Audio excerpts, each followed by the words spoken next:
Jadi seseorang mengerti teologi, saudaraku, bukan berarti dia sudah mengalami kelahiran baru.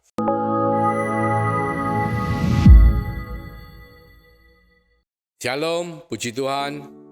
Mari kita masuk ke dalam renungan online, ibadah online dengan Gereja Allah Baik Jemaat Daat.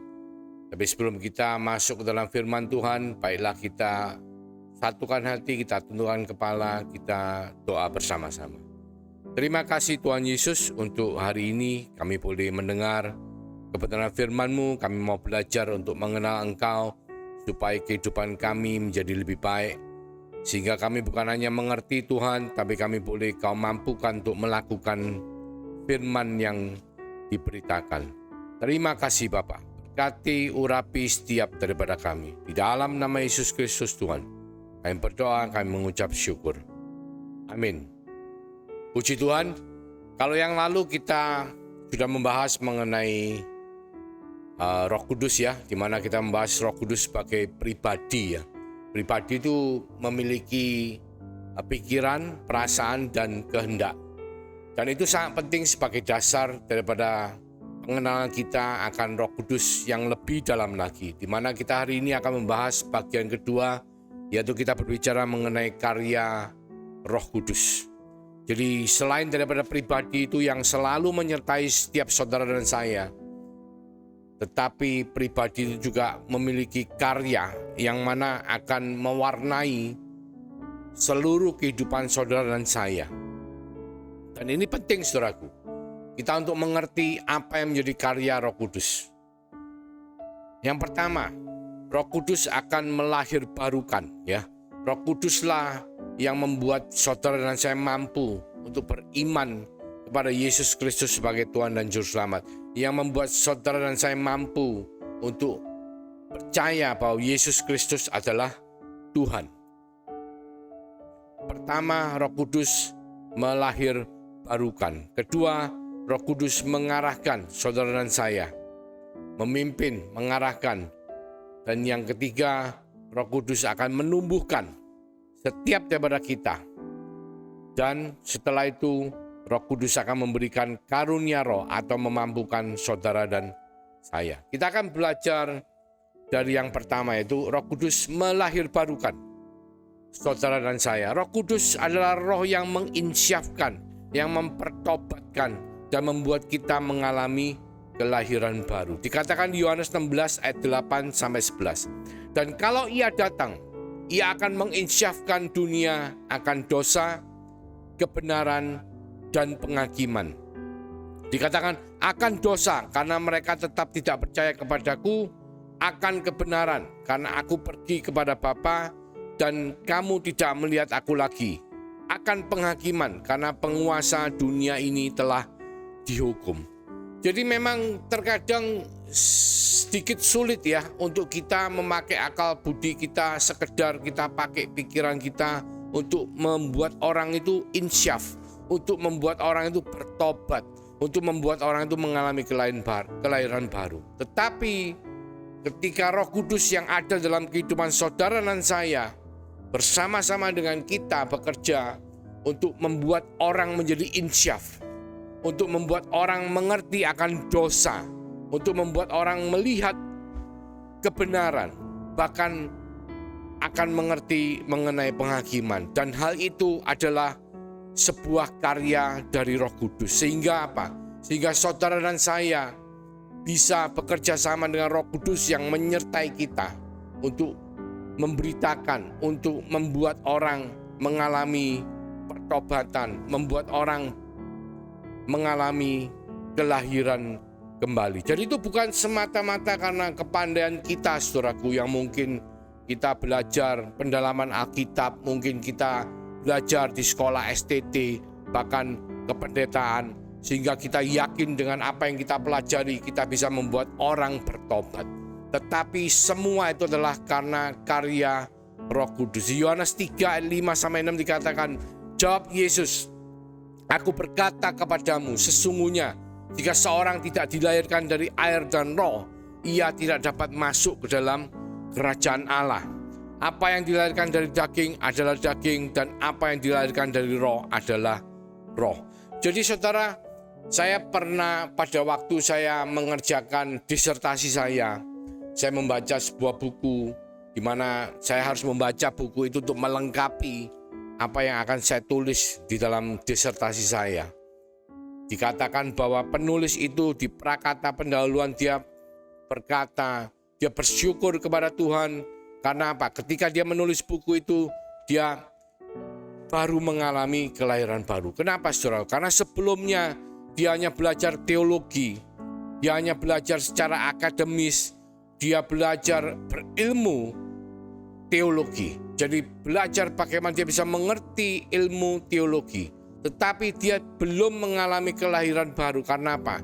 Karena dia tidak sadar bahwa semua itu adalah karya daripada Roh Kudus. Tetapi ketika Tuhan jamah dia membuka hatinya, dia bertobat, dia insyaf ya, dan dia lahir kembali daripada roh yang adalah karya daripada Roh Kudus. Dan pada waktu dia menulis buku itu, dia mengalami satu kelahiran baru. Dan dia sadar dan dia mengucap syukur atas kelahiran baru yang Tuhan izinkan terjadi. Jadi seseorang mengerti teologi, saudaraku, bukan berarti dia sudah mengalami kelahiran baru. Sama seperti ketika kita membaca Alkitab kita di Perjanjian Baru, banyak cerita mengenai orang Farisi, mengenai orang Saduki. Kita semua tahu bahwa orang Farisi adalah orang-orang yang belajar.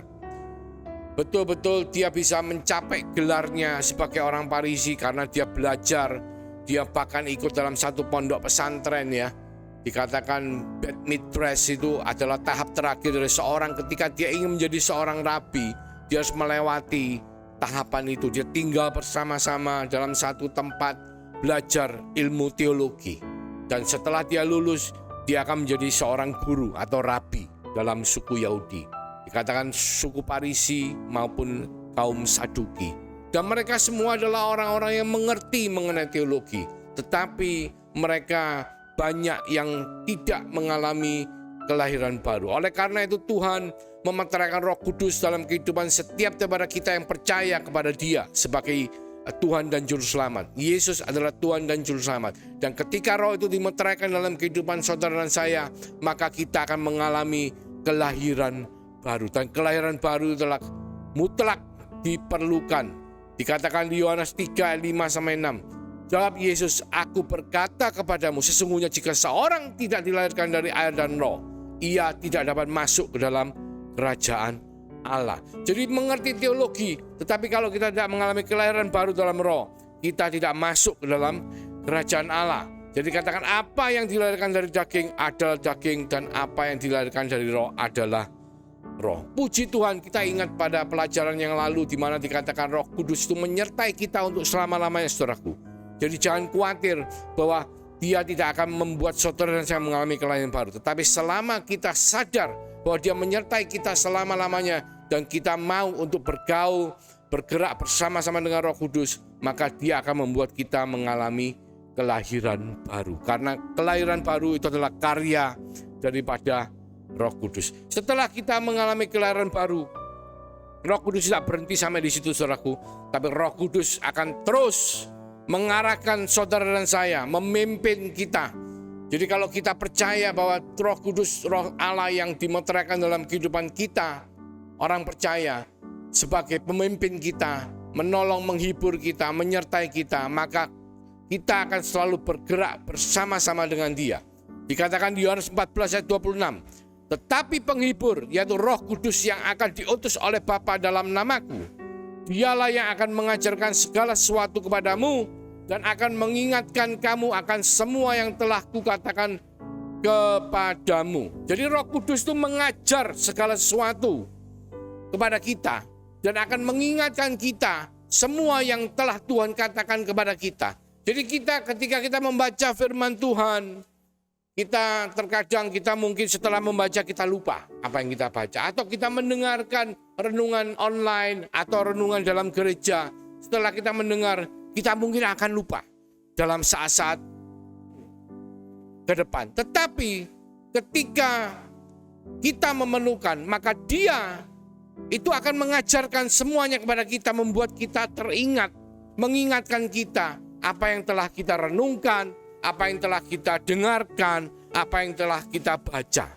Jadi Roh Kuduslah yang selalu memimpin kita. Jadi ketika kita ingat, maka kita akan bergerak atau melakukan segala sesuatu yang sesuai dengan apa yang Tuhan mau, apa yang Tuhan sudah ajarkan, apa yang Tuhan sudah buat kita mengerti melalui renungan firman Tuhan.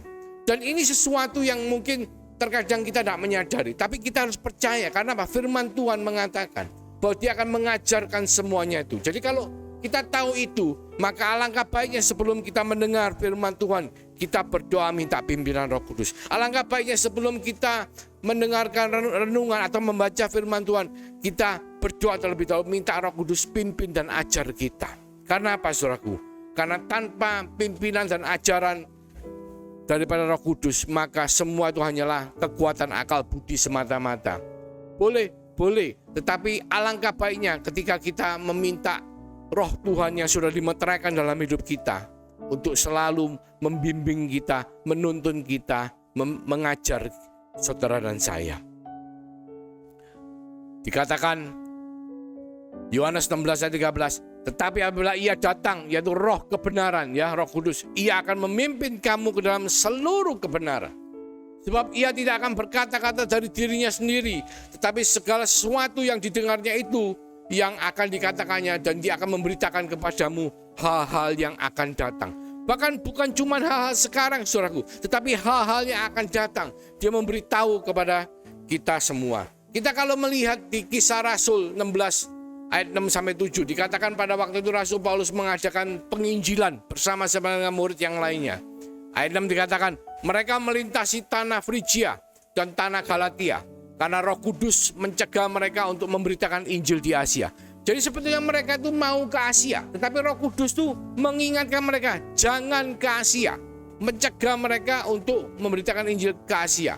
Dan apa yang terjadi? Setibanya di Misia, mereka mencoba masuk ke daerah Britania, tetapi Roh Yesus tidak mengizinkan mereka.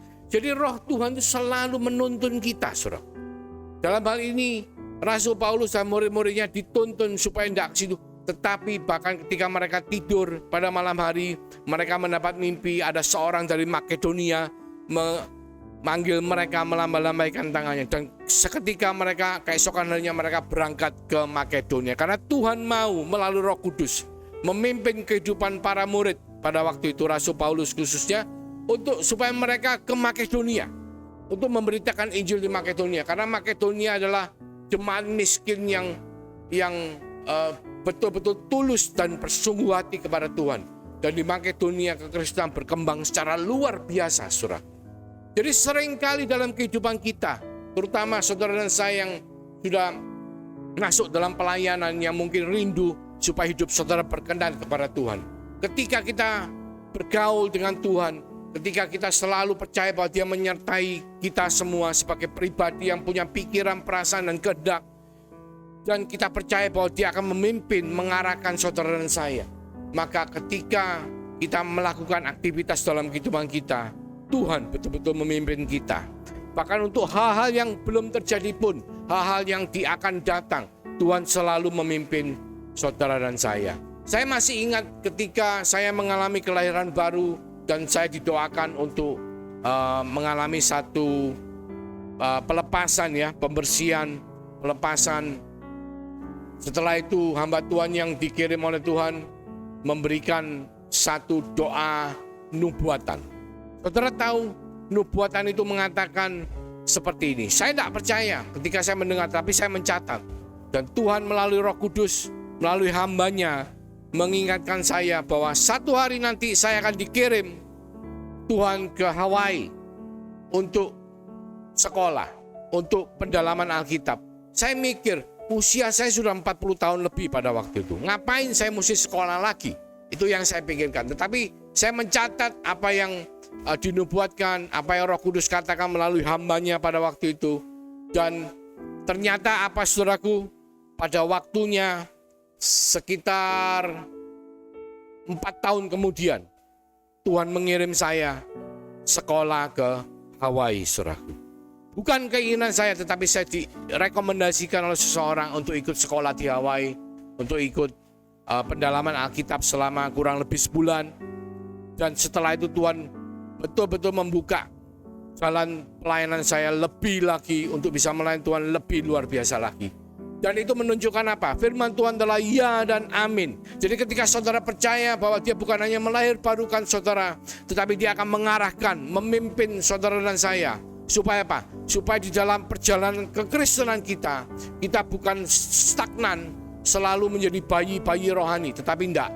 Tetapi karya Roh Kudus akan membuat saudara dan saya mengalami pertumbuhan, ya. Dia akan memperbarui, dia akan mengubahkan, dia akan bahkan menyucikan saudara dan saya untuk kita bisa bertumbuh dari seorang bayi rohani, kita bertumbuh menjadi seorang yang lebih dewasa rohani. Dikatakan Roma 8 ayat 13, sebab jika kamu hidup menurut daging, kamu akan mati. Tetapi jika oleh roh kamu mematikan perbuatan-perbuatan tubuhmu, kamu akan hidup. Itu adalah tanda seorang yang bertumbuh. Kita akan mematikan perbuatan-perbuatan daging kita oleh karena roh kita. Kita lihat saudaraku bahwa di Galatia 5 ayat 22-23 dikatakan, tetapi buah roh ialah kasih, sukacita, damai sejahtera, kesabaran, kemurahan, kebaikan, kesetiaan, kelemah lembutan, penguasaan diri. Tidak ada hukum yang menentang hal-hal itu. Ketika kita hidup dipimpin oleh Roh Kudus, maka Roh Kudus akan membuat buah roh itu tumbuh di dalam kehidupan saudara dan saya. Jadi bukan hanya kita melatih karakter kita, karena kalau kita melatih karakter, saya tidak ngomong salah, cuman itu adalah latihan dari mental kita. Tetapi Roh Kudus lebih daripada hanya sekedar latihan karakter untuk menjadi sabar, latihan karakter untuk kita menjadi murah hati, latihan karakter untuk kita berbuat baik. Tidak, saudaraku. Tapi Roh Kudus akan membuat roh itu berbuah dalam kehidupan saudara dan saya. Jadi bukan hanya kita semata-mata yang bisa melakukan, tidak, tetapi kita bersama-sama dengan Roh Kudus, maka buah roh itu akan keluar.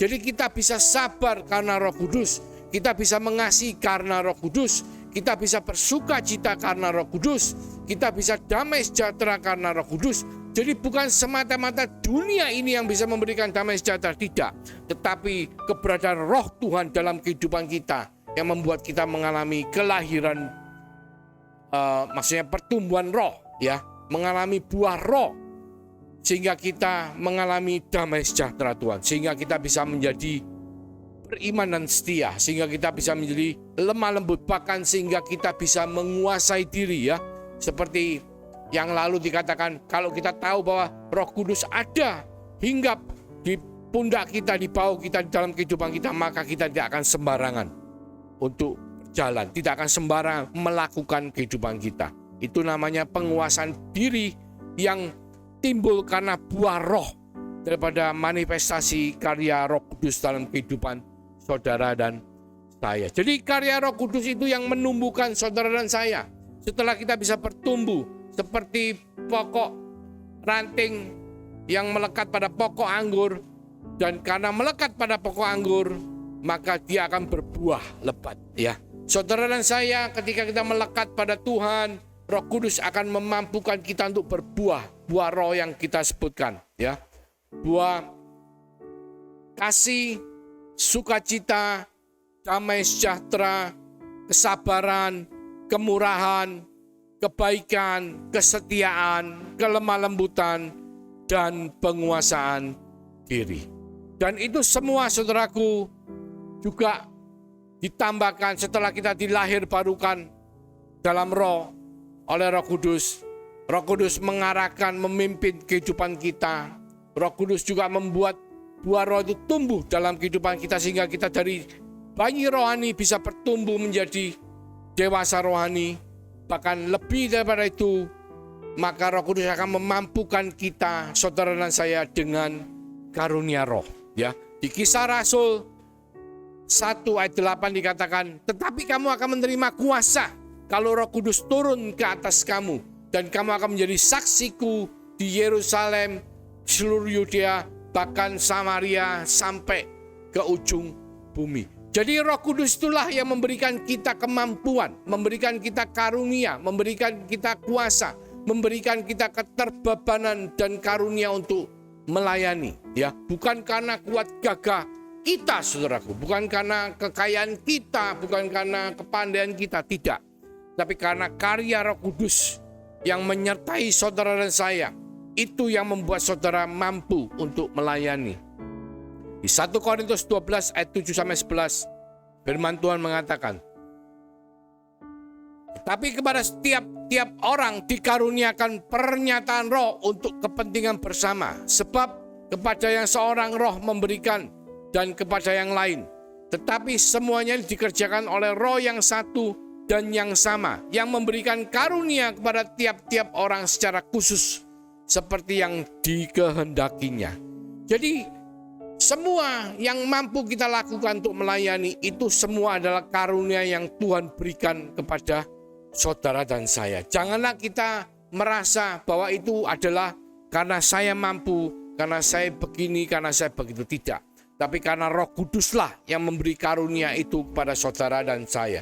Dan setiap dari kita karunianya masing-masing. Mungkin saudara tidak diberi karunia untuk mengajar, berkhotbah, bersaksi. Tetapi saudara diberi karunia untuk memberi, menolong, membimbing. Mungkin saudara diberi karunia bernubuat, atau saudara diberi karunia untuk mendoakan orang sakit, yang sakit disembuhkan oleh Tuhan. Tetapi mungkin yang lainnya tidak mendapat karunia itu. Dan setiap daripada kita itu diberikan karunia sesuai dengan apa yang Tuhan mau, sesuai dengan porsi kita. Dan tiap-tiap orang karunianya bisa tidaklah sama, tetapi semua itu adalah karya daripada Roh Kudus. Jadi kita akan ulangi ya. Pertama, karya Roh Kudus yang melahirkan barukan saudara dan saya. Tugasnya apa? Menginsyafkan, mempertobatkan, melahirkan kembali. Jadi kalau kita mau memberitakan Injil, saudaraku, kita berdoa. Karena apa? Bukan kemampuan kita yang membuat mereka bertobat, tetapi karya Roh Kudus yang bisa membuat mereka bertobat, insyaf, bahkan lahir kembali. Ya, pertama. Kedua, karya Roh Kudus yang mengarahkan dan memimpin. Ya, setelah kita mengalami kelahiran baru, maka Roh Kudus akan memimpin, mengarahkan saudara dan saya, mengajarkan, ya, menguatkan, mengingatkan saudara dan saya firman Tuhan, apa yang Tuhan mau, apa yang harus kita lakukan, sehingga arah kehidupan kita menjadi jelas, saudaraku. Bahkan hal-hal yang akan datang di masa depan, Roh Kudus memberitahukan kepada saudara dan saya. Setelah itu, bukan hanya itu, saudara, bukan hanya mengarahkan, tapi Roh Kudus akan menumbuhkan saudara dan saya.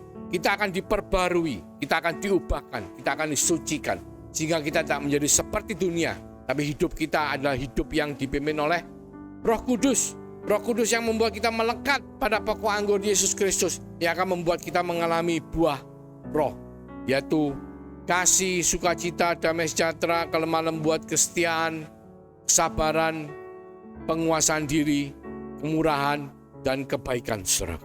Dan itu semua adalah buah roh yang Tuhan tumbuhkan dalam kehidupan saudara dan saya. Dan setelah itu, Roh Kudus akan memampukan saudara dan saya untuk kita memberitakan Injil, untuk menjadi saksi Kristus, memberikan kita kuasa untuk melakukan tanda-tanda ajaib, melakukan mujizat-mujizat Tuhan untuk kemuliaan nama Tuhan. Jadi semua itu adalah karya daripada Roh Kudus. Puji Tuhan, Roh Kudus sebagai pribadi itu telah dimeteraikan untuk menyertai saudara dan saya untuk selama-lamanya. Dan karya daripada Roh Kudus yang dimeteraikan dalam kehidupan saudara dan saya akan membuat kita semua bisa melakukan apa yang Tuhan kehendaki dalam hidup kita.